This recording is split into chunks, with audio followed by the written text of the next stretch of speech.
take for granted what's special about us. And I think companies can tend to do that too. They don't realize that they're bringing some sort of value that other people recognize, but you don't because you're so used to it. And I think that's something that has been highlighted for me as well within the last year, is the communication of what we actually truly bring. And I think we've talked about a little bit, and it's probably the biggest thing for me is the transparency thing. I'm finding myself saying that more to prospects, emphasizing that, hey, we're going to show you if something goes wrong too.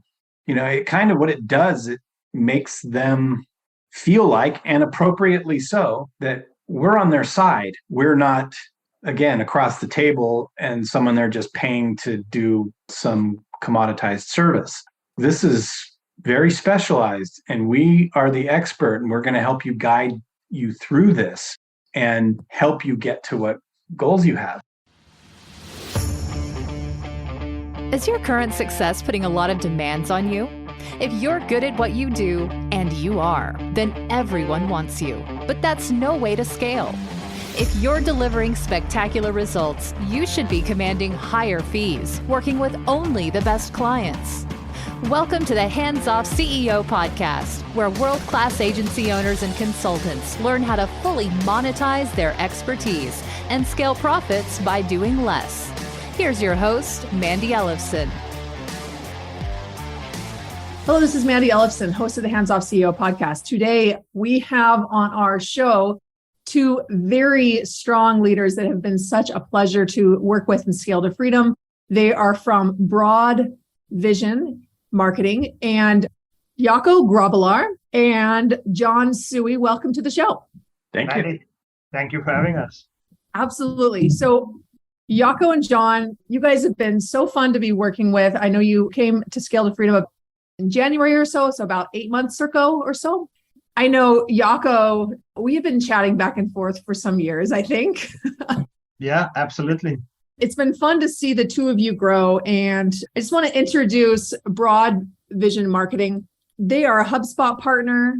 What they do is focus on sales enablement and an iterative process of providing businesses' sales teams with the resources that they need to close more deals. And what that means is that they help them have the valuable content, tools, knowledge, information, and really everything that sales teams needs to effectively sell their products or services to prospects and existing customers. They have an exceptional track record working with franchises and really taking brands from a local level up to the national level. One example is taking traffic from 3,000 visits a month to 30,000, really bringing that national presence and literally added millions of dollars for these franchise companies. I know you guys have had these franchises come to really depend on your business for generating that level of growth. So it hasn't always been that way. I know that franchises are one of your main clients that you work with, or are there more that I'm leaving out? Most of our clients are business to business. Many of them are local businesses. Maybe they may not be on HubSpot. They might just have a WordPress site. So we've got kind of a wide range, but certainly several of our clients are large national franchise organizations. And that's where we've found a lot of joy in working with those, because you get to work with the big corporate office, on one hand, and then you also get to work with the local franchisee who is trying to win in their local market. So yeah, it's been an interesting experience. And I think what Jon says so true is that what we have found is we are more industry agnostic, but what we love is there is something that we look for when we connect with a client is, do they want to grow? And that for us is a really strong consideration. If they don't want to grow, they don't really fit in our mold. We love to work with companies who wants to grow, because when they grow, we grow. And when you say they want to grow, I think that seems like such a basic thing, but a lot of companies say they want to grow, but they don't really mean it. So they don't know what that actually means is all the operational issues that they're going to need to build up those teams around. It means building out offers. It means generating the traffic and generating the lead sources to do that. So how do you know that a company is actually really interested in growing versus they just say it? The difference between a lifestyle company and a growth-focused company. And you hear it when you have your discovery meeting with them and you start asking about what are the goals? What is it that you want us to help you achieve? You can hear in terms of the goals that they have, in terms of the budget that they have. You can hear whether they have a growth focus or more of a lifestyle focus. To me, it's very apparent very early on. And sometimes it's even after they sign with us, it's how much they are engaged with the process. One of the things that really sets us apart is how transparent we are with what we're doing. In the world of SEO, it's a game that literally changes every day. So we kind of like to position ourselves as being your kind of concierge to internet marketing or marketing online, and that we're not really like sitting across the table from you. What we want is to be walking side by side with you towards a goal. And it's usually very apparent early on if that particular business owner is truly engaged in their business, or did they just create that business so that they would have a job? And that's fine if that's what they've done. However, we as a company, we tend to enjoy the other better. When the client is very engaged, they want to understand what all of the crazy things are that we're talking about, things that they don't understand. That's where we get most excited, is when somebody is engaged in the process and they want to participate in it. Those are generally our favorite customers. Sorry to the customers who that's not true. And sort of a summary is, it's the difference between being a vendor and being a partner. And that's one of the biggest things that we talk about a lot in Scale to Freedom, for, moving from a place where you're doing agency work, you're doing some kind of business services work, to really becoming a growth partner. So I know that you guys really are exceptional at this, and you have some offers where you're actually adding millions of dollars of growth for businesses. Why don't you tell me a little bit about, we call it an outcome statement. I might put you on the spot here a little bit. Well, Jaco, you have definitely shared with me about how you were on the sales rampage and went out, and I hope you don't mind me saying this, but I remember you sharing that in the first 6 months, and obviously this wasn't all just from our program because you were already generating these sales, but you'd added $1 million of sales in 6 months. That's correct. I know you were sharing that you saw some changes as you were shifting your offer, at least for one segment of your target market. Can you tell me a little bit more about that? One of the franchise companies that we've been working with for quite a while, we could go back into history and see what we have done. What is it that we have achieved for them? And so in working with you, we realized that we could put an offer on the table, the outcome statement that you mentioned, where we would say that we can help you to increase your revenue with $1 million over the next year for a specific investment. Now, that investment for us was, we were looking at, can we do at least a 1 to 8, 1 to 9, 1 to 10? So in other words, for every $1 they invest in us, can we at least give them $8, $9, or $10 in return? Now, I think in any terms, that is a good return on investment. And what we found is that we had people who take us up on that, and we are busy working with them. Right. And if we do the numbers on that, we're looking at a 6-figure investment, which clients are very happy to pay you because of the kind of results that you can create. Yeah. Whenever you put a guarantee behind something, I mean, it just differentiates you from the competition. Put your money where your mouth is sort of situation, So we have a few of those guarantees out, and at this stage, it is going well. It is not easy. To a certain extent, early in our work and our partnership, Jon and I reached a stage where we said, even though we are HubSpot business partners, and usually with a HubSpot contract, because it's so involved, you have a 12-month agreement. We did not do that. We went from a 12-month to a 1-month agreement. And for us, it was that we don't want people to work with us who don't want to work with us. And the same, we don't want to work with people that we don't want to work with. So we made it from a 12-month agreement to a 30-day. And I think the best thing that it did for us was that it put us in a position where we had to make sure we perform every day. Sometimes when you have a 12-month contract, you can sort of like, we're cruising a little bit in the beginning, we will pick it up. For us, with a 30-day notice, we have to perform from day one. And that keeps us honest, and that keeps us accountable. I like how you have found that balance that works for you, and that you guys are so results driven and have this ability to create such incredible outcomes for your clients. Not everyone in our Scale to Freedom program, not all agencies are actually out there offering guarantees. You guys have decided to, but we've seen really good results also with just getting very clear on, who is that soulmate client? Who's that profit sweet spot client? What is the outcome that we can get for them under the best conditions? And we worked with them for this amount of time. If they had these characteristics in place, we know we can generate at least this amount of growth. So I know you guys went through this process and it wasn't like a terribly easy process. Could you tell me a little bit about what that experience was like? And then what you've seen as an outcome of doing that thinking work? Jon and I are very different personalities. I am, I would say, sometimes high risk taker, and I'm more a strategist, while Jon is more financially less of a risk taker, but he is very strong in technology. And that combination between us has made that I think about things from his perspective, because at the end of the day, he's my business partner. I cannot go into a contract not thinking about how he would feel about it. And so, one of the things was when we did the first guarantee offer, I built in criteria that I know would make it easier for Jon to accept. And so that way we can both commit to it, because you cannot just go one person at a time. This is a marriage. When you're in a partnership, it's a marriage. You both have to support it and go into it and be passionate about it.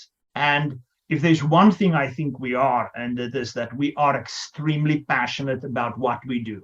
When we started, I didn't think we could do a guarantee. There's too many variables. There's too many things that impact it. But once Jaco started working through it of how to put it together, I got it. And I was like, okay, yeah, we can.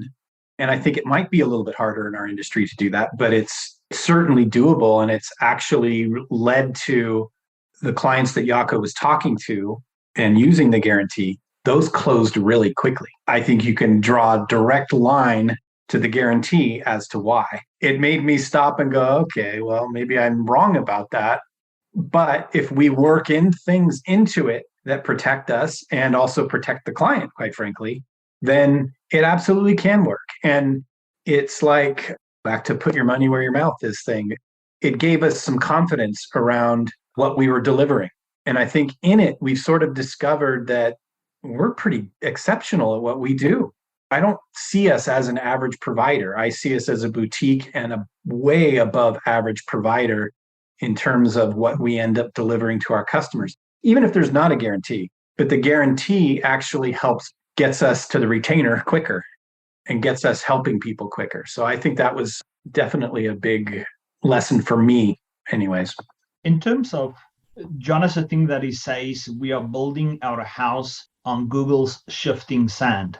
I'm not sure I should say that actually on the podcast, but to a certain extent, that's extremely true, because we utilize Google's changes in their algorithm to promote or to get our clients rank higher.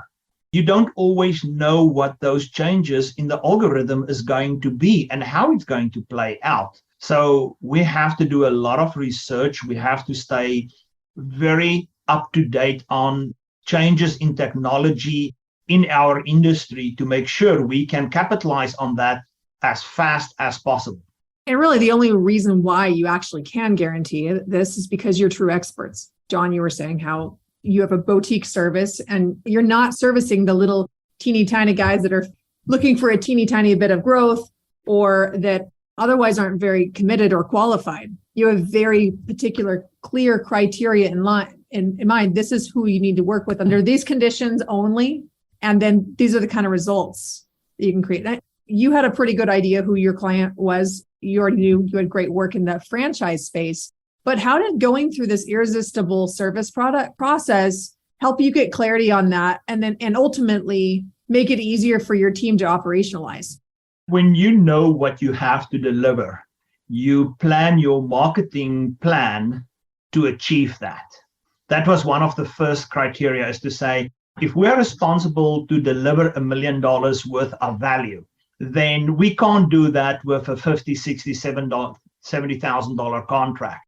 This is a contract on a different level. So the contract value significantly increased. It went up to $120,000 to $150,000 per contract.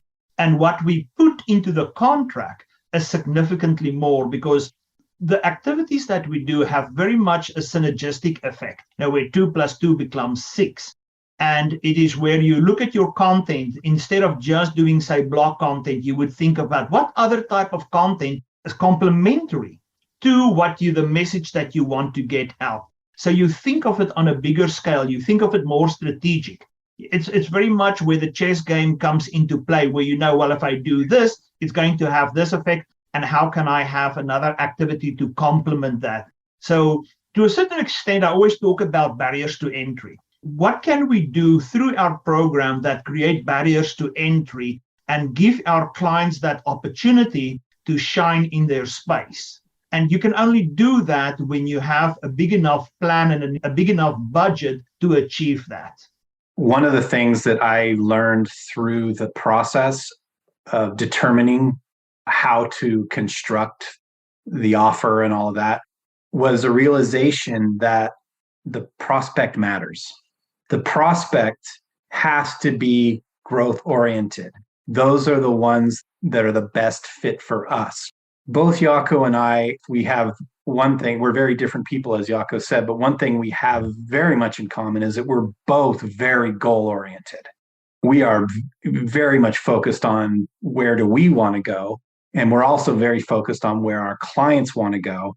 So that became very apparent to me through that process, that that's one part of the puzzle that is critical, that if we're going to get six-figure retainers, the prospect has to be somebody who is focused on something big. And we are the people that can help them get there because we think big. And if they're not thinking big, it ends up being kind of a meh sort of arrangement with that client. And that's okay. But the real deep and exciting thinking is happening with those clients who are growth oriented. And I think that was the one thing out of it as we were going through that process that became highlighted for me, is not focusing on who's shopping for us, but more so focusing on who we want to shop for as clients. We want them to be a good fit for us. And I think that's kind of what got highlighted for me. What does the infrastructure look like? This is something that we are currently busy, where we're looking at, should we be a matrix organization? Should we have a pod system?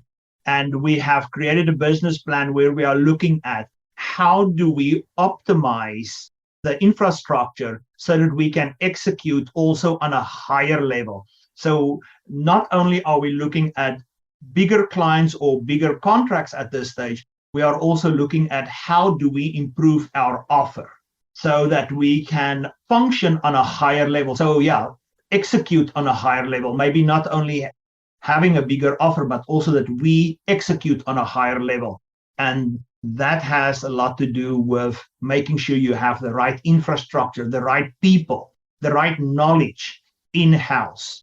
We like to talk about there are people who can see dots, and there are people who do not see dots, and then there are people who can actually connect the dots. Mm-hmm. And so when we recruit, we are looking for people who can connect those dots. I think too, when Mandi, when we first started working with, we were already in a pretty substantial growth mode, and we had hired and made mistakes. And I think one of the things that came out of that was the recognition that each person that joins our team brings something special. So this idea of moving towards a pod system, or whatever you want to call it, highlights that and takes advantage of that.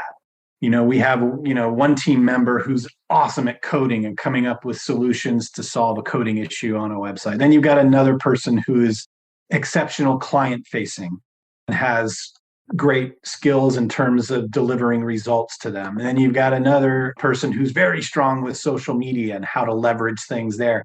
And what we're finding is that if you center an entire account around one person, they're only getting one exaggerated talent. Whereas if we approach our clients as a team, the clients are benefiting from multiple different talents. And that's what we're trying to slowly migrate towards in terms of our structure. I love the thought that you guys are really putting into not just how do we sell this? How do we put together a marketing plan that will get them the result? But then how do we actually build out the team infrastructure to actually deliver that consistently and 100% of the time? And you said earlier something about the way you like to structure your contracts is a way to keep you honest. In your case, you like to do it on 30 days. And you guys have had no problem doing that, so continue on doing that. Most of the time, we recommend doing a longer term just to keep the clients honest too, because so much of the work is done in the first 90 days that a whole growth program, it's very heavy focus on the front end. And it just represents the workload, how that works, and a long-term partnership. But I know that's something that you guys really have that's unique about the way you work. This industry, in the marketing agency industry, they're functioning like agencies who say, well, we're doing this hands work. Maybe it'll work, maybe it won't. But you guys are actually standing by and saying, we're actually going to ensure it works, and we're going to build out our own infrastructure to make sure that it does work. I really want to acknowledge you for that, because that takes courage. That takes a real commitment to building something that lasts, that's worthwhile, that you really need to think through more than just going and making the next sale, which is what, you have a lot of competitors that do that. It's cheaper to make a new sale and churn a client than it is to actually deliver a result for many of those companies. That is very true. One of our biggest clients, the senior executive vice president, when he left the company, we asked him for a testimonial. And that's exactly what he said to us. He said, what differentiates us is that most of the agencies that he worked with at that stage were people who had great sales systems in place. And so they needed great sales systems because they didn't really deliver. So they had to continuously keep on selling. Said with us, that was exactly the opposite. He said, we sucked at sales, but we really got into customizing the program, getting to understand who they are and execute. And that for me is just a huge compliment, because I don't want to be acknowledged for sales. I want to be acknowledged for the difference we made in our customers' lives. And we are both like that. Here's the thing is that both of you are very good at sales too, though, because what it really takes to be good at sales is having a really exceptional offer that they want, building the trust with them through a relationship, which both of you are exceptional at, and just helping them see this is how we can move forward with this. When you're talking to the right prospects, when you know who the right prospects are, you're having those conversations and you're doing it consistently and with a very good offer, you can be pretty weak at sales and still do pretty well. Very true. Absolutely. And I think that it also adds a layer of trust, because it's not some slick back sales guy who's coming in, I've got this, I'm going to take care of you, right? But like really at the end of the day, you're like a used car salesman, please stay away from me. That's actually one of the things that we've noticed over the past 10 years. Hands Off CEO has been in existence, and observing that the real winners were the ones that were delivering exceptional results. They weren't the ones who necessarily were the best at sales. Sometimes we see a lot of the who have the best at sales, but the ones who are really good at sales oftentimes will have a lot of operational challenges to fix. And if they want to fix those, that's great. We can fix them. But if they don't want to fix them, then it's just like, get away from us. We don't want nothing to do with you, right? Because it's just, all it is just screwing people over. If I'm being bold in saying that, you can get so much further by actually just being honest and actually focusing on your energy on doing good work. One of the things that we have, I don't think it's something we decided upon, it's just something that happened, is that we are both educators at heart. We love sharing knowledge, which makes inbound so natural for us because sharing equals caring. We try to give our customers, our clients, we try to educate them, that they understand what we do. And what we find by doing that, the more we educate them, the more intelligent their questions. And that, again, help us to perform better. So it's sort of this iterative process where we improve them, they improve us. You notice, too, that educated buyers have something in common. They're willing to pay a lot more. So much of the market is looking for that easy sale, that foot in the door. They're trying to make it as simple as possible, that they have a no need and they're going to sell them something. There's a place for that. But they're missing out on a huge opportunity, because when you can actually educate an ideal client, an ideal customer, it allows you to be able to expand a much bigger vision. Because some of the challenges that I imagine you probably run into with some of your clients is that they don't know what's possible. They don't actually know what's possible. And you have this big vision of what you know can be possible. And that's what's so incredible about content is you can actually use that to help them see a bigger possibility than they can see on their own. That's very true. It's interesting when you start a conversation with somebody, and frequently you will get that people will say, no, online marketing don't work for me. People just don't search what I do. They don't search for that online. And then we do a keyword analysis and you show them all the keywords, all the search terms related to their business. And when they see that and they see how many thousands of searches there are per month related to what they do, it's sort of like oh my goodness, had no idea. Yeah, that's kind of our part of our sales process is really to expose the opportunity. And we tend to do it in a very consultative sort of way, not a sales sort of way. I don't know, I've said this several times at Jaco. I don't really see us as anything other than consultants, marketing consultants who just happen to be using SEO and inbound marketing to win. I get more excited about someone else growing, another company growing, than I do about my own sales. I think I care more about how our customers are doing than I care about our own growth sometimes. It gets me really pumped up when I get that call and someone says, yeah, we had X number of calls last month from Google, or, oh my gosh, I got the biggest job I ever got from call from the website. For me, that's why I like getting up in the morning. That's what gets me pumped up.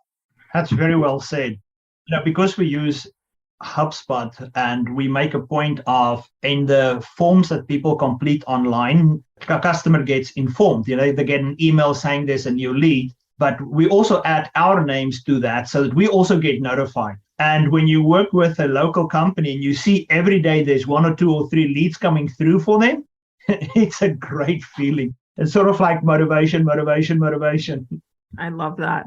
There's so much to that too. You guys are doing such exceptional results, and now you're getting paid the level that you really should be for the level of quality and the level of outcome that you're providing. A very common thing that we see is that service providers will be, some clients, they'll generate a lower level result, some really high, somewhere in the middle, and some they have no idea because they don't have the data from their customers to even know what result they're getting. I'm looking at that and saying that's insanity. How do you even know if you don't have a feedback loop to know if it's working or not? How do you know? How can you continue doing this service? It sounds like pure insanity to me. But the reality is a lot of the very best agencies, consulting companies, service providers, they are not charging aligned with the true value that they can do because it's too all over the place. So how has that changed for you? And Jaco, you're laughing for some reason. Now I'm wondering if I've got something hanging out of my... I'm going to say, Jon, you go first this time.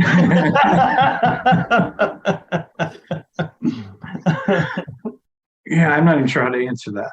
Your comment about it's all over the board, I think to a certain extent that's still Yeah, you've opened our eyes. Let's be honest about that. I think you've opened our eyes and we are systematically moving up the ladder. And my biggest drawback is my own internal mindset. Especially when you started as a small business, then that mindset is so difficult to break through. I think for any business owner, the biggest hurdle in their life is their own internal mindset that they struggle with. There are things that gives you breakthroughs. When somebody talks to you and they say, wow, look at the value that you add. Then you're like, oh, I can ask a fair price for the value that I add. The other one for me that was a significant breakthrough was when I understood the concept of a lifetime value versus just a single value. Many times you look at a client and you say, oh, but your client, their average client value is say $50,000, but they work with that people for 10 years. So you're not bringing in $50,000 in value, you're bringing in $500,000 in value. And that's a significant difference. And I don't know for you, Jon, but that helped me a little bit to realize that we have to be better in our pricing. Yeah, well said. I think humans tend to do this anyways. We take for granted what's special about us. And I think companies can tend to do that too. They don't realize that they're bringing some sort of value that other people recognize, but you don't because you're so used to it. And I think that's something that has been highlighted for me as well within the last year, is the communication of what we actually truly bring. And I think we've talked about a little bit, and it's probably the biggest thing for me is the transparency thing. I'm finding myself saying that more to prospects, emphasizing that, hey, we're going to show you if something goes wrong too. It kind of what it does, it makes them feel like, and appropriately so, that we're on their side. We're not, again, across the table and someone they're just paying to do some commoditized service. This is very specialized, and we are the expert, and we're going to help you guide you through this and help you get to what goals you have. And I think I was kind of taking that for granted up until maybe the last 12 months. It just all of a sudden, it was like an aha. I was like, oh, I've got to play that up because it's something I take for granted that I just tend to do. And so does Jaco. And we weren't communicating it and letting people understand that that's what's special. Yeah, nobody likes to be in a win-lose situation. And I think when you underquote, you are in a lose situation, it just leaves a bad taste always in your mouth. We have one client that we think we're in a win-win situation, for instance. And it's amazing how the communication with those clients are just totally different. For instance, one of our clients recently bought a new piece of property. So he's phoning us and he's driving around the property with his camera and he's showing us his property. I mean, we're not talking business. He's just so proud of his property. And for him feeling that he can share that with us, that's the relationship we appreciate to have with our clients. Right. And here's the other thing too, is that it's not apparent. It's not apparent to you. It's most definitely not apparent to your client. And the only way that they will see the true value that you're bringing is if you communicate it. And if you can communicate it earlier on, before the engagement even starts, that is where we see the biggest profitability gained or lost, right at that beginning. And that's why I do feel that sales is actually very important, and being able to communicate that offer and being able to do it in a way where you're actually earning what you deserve, not based on your skills or even specialty or expertise, because really at the end of the day, there are plenty of companies out there that have great expertise, but they're not consistently delivering results for their clients. What you're actually delivering is you're utilizing all of your expertise channeled into actually delivering results. And that's what really makes you stand out. Having the conversations with you, it's easy to see that. But the great part about this too is as you guys continue to grow, you'll be able to scale that with the sales team because you'll be able to communicate that at scale. And one of the things that we frequently say to our clients is that Rome wasn't built in one day. It almost burned down in two, but it was not built in one day. This is a journey that we are going on. And I think that to a certain extent defines our clients as well. We're not the type of people, if you want to make a quick buck, that we're just not your agency. We are there for the long haul. We want to see that you are successful, and that's a road, that's a journey that we go on. Yeah, I love that. So I'm going to transition a little bit more into the operations. Man, I know we've talked a lot about offers. We've talked about how you guys have grown a lot. And I know there's a lot more than that you haven't actually shared, because there's things that sharing out live on a podcast is not necessarily appropriate. But I know that you guys have had a lot of growth. But I know that one of the other things is that what was stopping growth was you guys both being very involved in the day-to-day. And I know now you have an operations manager in place. Why don't you share a little bit more about that journey? Because I know you had somebody who didn't end up working out, and then you're kind of back to square one, back pulled into the weeds of account management, project management, operations management. So how has that transitioned now since then? Gosh, we've learned so much about hiring. It's probably one of the biggest things I've learned about myself in the last year was that I thought I was great at hiring people. I pretty much tried to build relationship with the candidate and get a sense of who they are. And yeah, of course that has value, especially for culture and things like that. I don't know where we heard it, but it was basically that salespeople and entrepreneurs tend to be terrible hiring managers because they end up trying to sell the company to the candidate. And when I heard that, I was like, oh my God, that's me.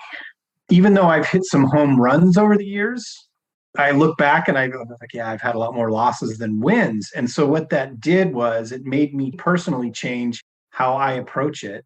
And I think it also impacted how our team approaches it. So what we do now is I start off with the first interview, and I'm looking for just a couple of basic things. I can still be that person where I'm talking big about how great BroadVision is, but I'm looking for cultural fit. I'm looking for the basic fundamental skill set. That's it. And I literally had some interviews within the last few months that lasted 2 or 3 minutes where I could tell immediately this is not a good fit. So I moved on. I just ended it, moved on to the next candidate. Now, with the operations manager, I think that was heavily highlighted. I think I actually was the root cause of some of those struggles we had at the beginning, because I would find this person, be the first person to talk to him, and then I would turn around in Slack or email or whatever to Jaco and the other team, and I would start selling this candidate to them. And I think that was at the heart of the problem. And that's changed. I don't do that anymore. And I think it's made a dramatic change in who is coming into our organization. And now, having going through your program and our own self-reflection, I think we are so much on a better path than we were before in terms of recruiting and getting the right butts in seats basically on our team. How has that change allowed you guys to step back and focus more on growth? Well, you got the right people in there. You're not worried about decisions they're making. We now have a operations person who, even though she's been here a relatively short amount of time, she has garnered a considerable amount of trust. There's been things that have come up that would not be, for the average person, would have been difficult to handle. And our operations person, Kay, has done a tremendous job of pulling us in at the right moment, communicating the issue in a very adult and sensible way so that we could deal with things. And what we're finding is there's not as many issues as we thought they were. I think perhaps because that's not Jaco or my specialty, which is managing the team directly, is that we probably made bigger deals out of smaller issues. And I think that's getting smoothed over now. And what I'm finding is I'm not getting pulled into issues very much anymore. And that has been just glorious, I have to say. That's the first time in my career where that's happened. But Mandi, to a certain extent, one of your comments during Hands Off CEO program saved us. Because we were building, I think we were getting this complex of inferiority in our recruitment. You made the statement and said that, and just be aware, it may be your third or fourth candidate before you're successful, because that was your experience. And we were sort of, oh, okay, because we were on our third candidate at that stage. And it was like, oh my goodness, how bad can I be at recruiting? And so that for me was like, oh, okay, there are going to be different people, as I say, different horses, different courses, different people at different stages. And I think that helped a lot. Just in terms of what Jon said now, I find myself with this mindset that I have to keep myself out. It's almost like I've lost my purpose. I've lost my value because people would come and ask me stuff, and now they're not asking me what. And when I could work through that and realize, but wow, where are we going? What is our 10-year goal and how are we going to get there? It's a total different mindset. It's a total different way of thinking. And the things that plays in on a 10-year plan are so much different from your day-to-day just operational actions. I love that because you guys both answered this in a little bit different way. Jon, you were sharing how it's just been being pulled out of all of the day-to-day stresses has just been glorious. I think that was the word you used. Jaco, I love how you shared what the emotional experience has been, because when you do let go, you're like, what am I here for? Does anyone need me anymore? Right? And you find out that no, they don't really need you. And a lot of times like that need for ways to add value can keep us stuck in the business longer than is necessary.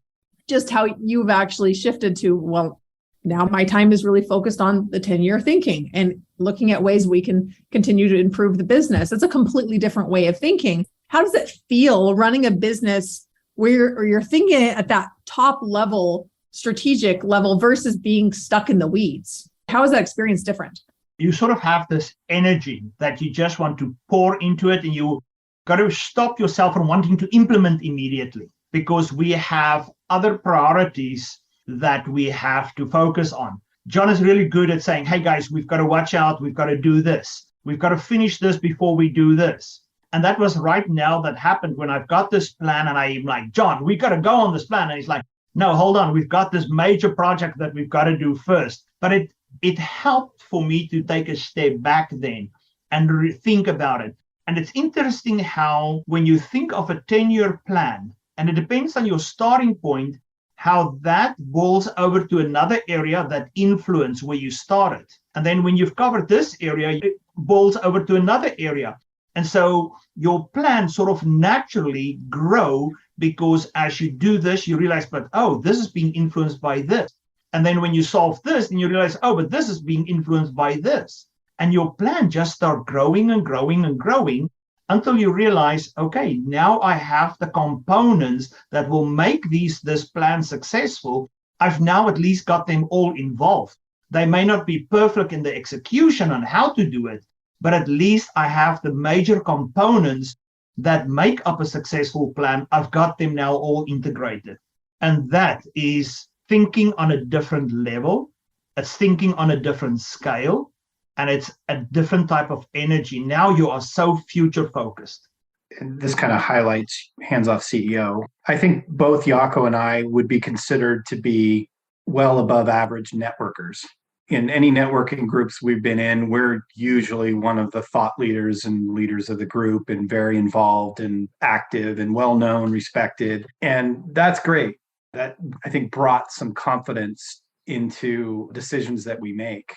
But one of the things that I found very helpful with your program is the fact that I'm now interacting with other people in my industry or very similar industries. And there's a trust level there in terms of the conversations that we have. Jaco had a call with another person in the group a couple of weeks ago and was just like, came back and was like, oh my God, I just had the greatest conversation with so-and-so about this. And he came with all these ideas. And to me, that's invaluable, having peers to bounce things off of. Now, we get it in networking, but we're getting it from business owners in different professions. And so you end up have to take things with a grain of salt because they don't understand your industry. But right now, we're interacting with people that get it. They know some of the pains that are involved in our industry. I think it's helped us make really smart decisions. And I think it's going to help us strategically as we position ourselves for growth going into the future. I love that.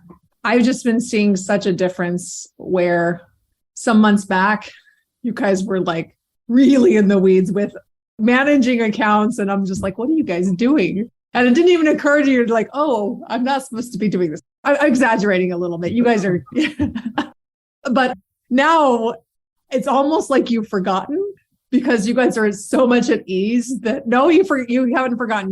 Jon. No, Jon hasn't forgotten. Well, I want to ask you too, is like, how is this impact? Clearly your time is spent on different parts of the business. You're able to focus more on growth, which is showing it in the numbers. But how has that changed with the number of hours overall that you've worked, or has it?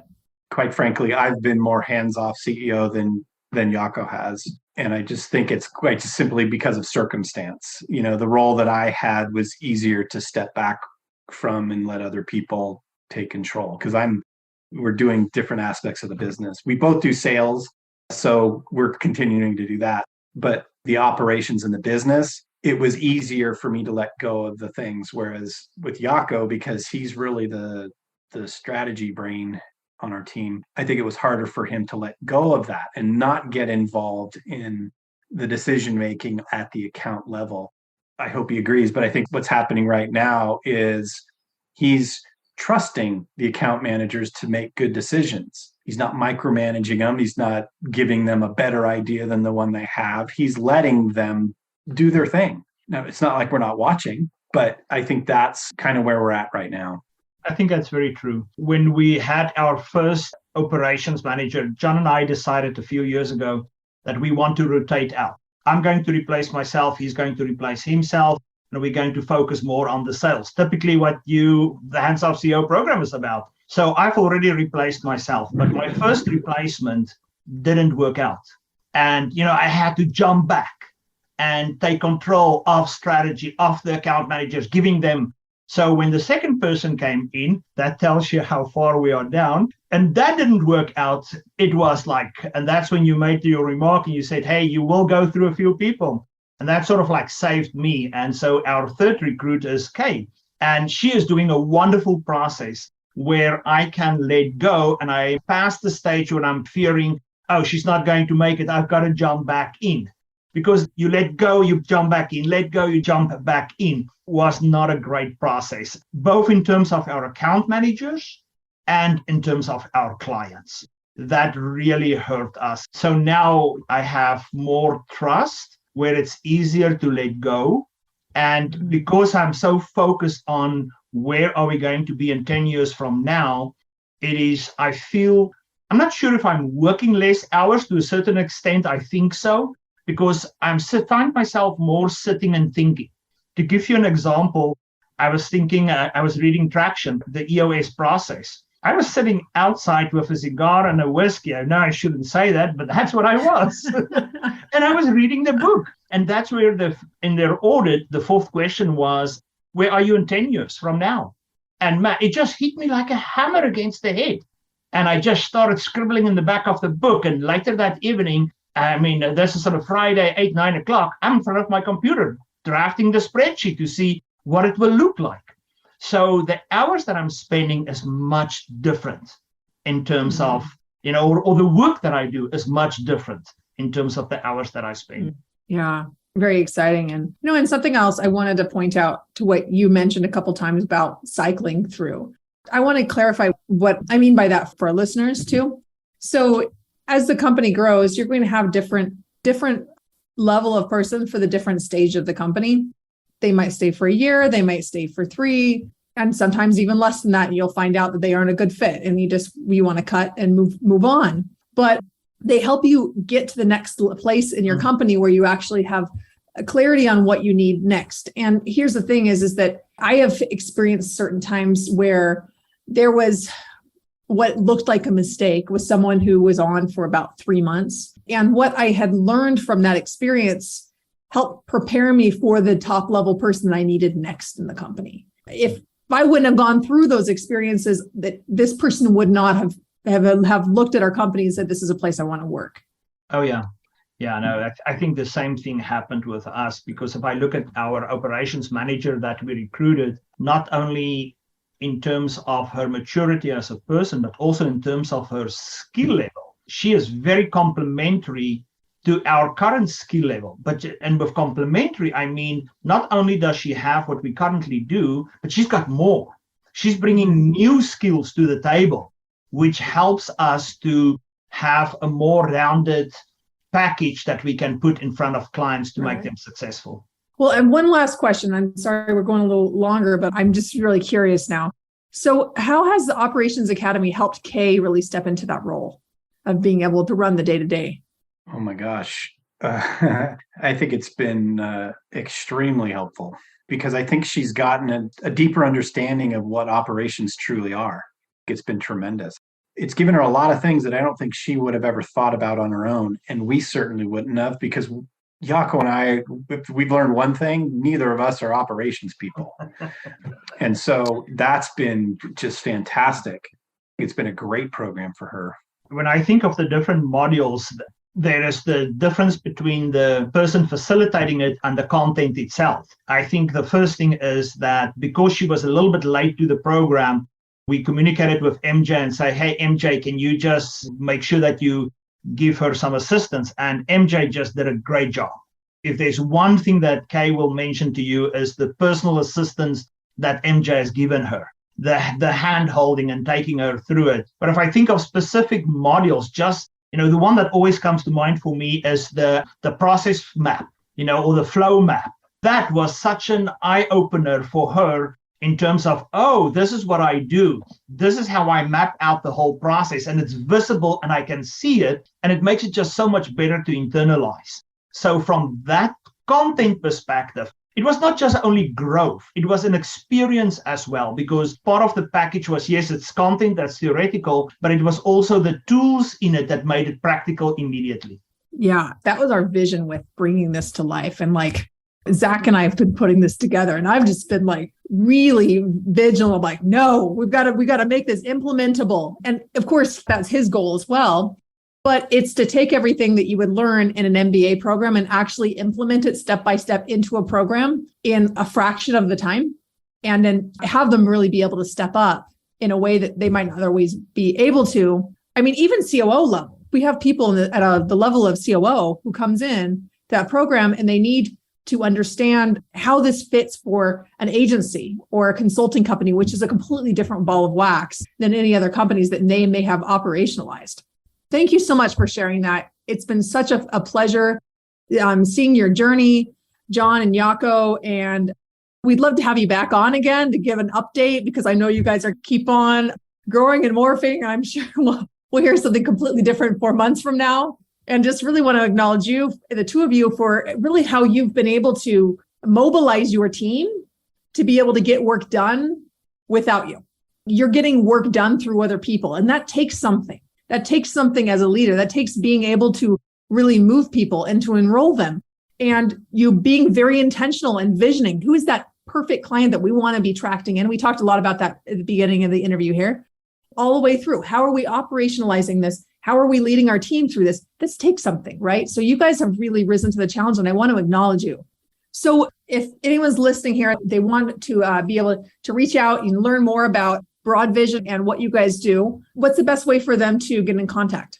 On our website, there is my email address and Jon's telephone number. So that is one way, but it's very simple, actually. It's Jaco at BroadVision Marketing or Jon at BroadVision Marketing. All right. Thanks for clarifying that. We'll make sure to put that in the show notes. It's really been a pleasure. Thanks so much for coming on, Jon and Jaco. And thank you so much for listening in, tuning in to the Hands Off CEO podcast. This is Mandi, Jon, Jaco, signing off. Thank you, Mandi. Thank you, Mandi.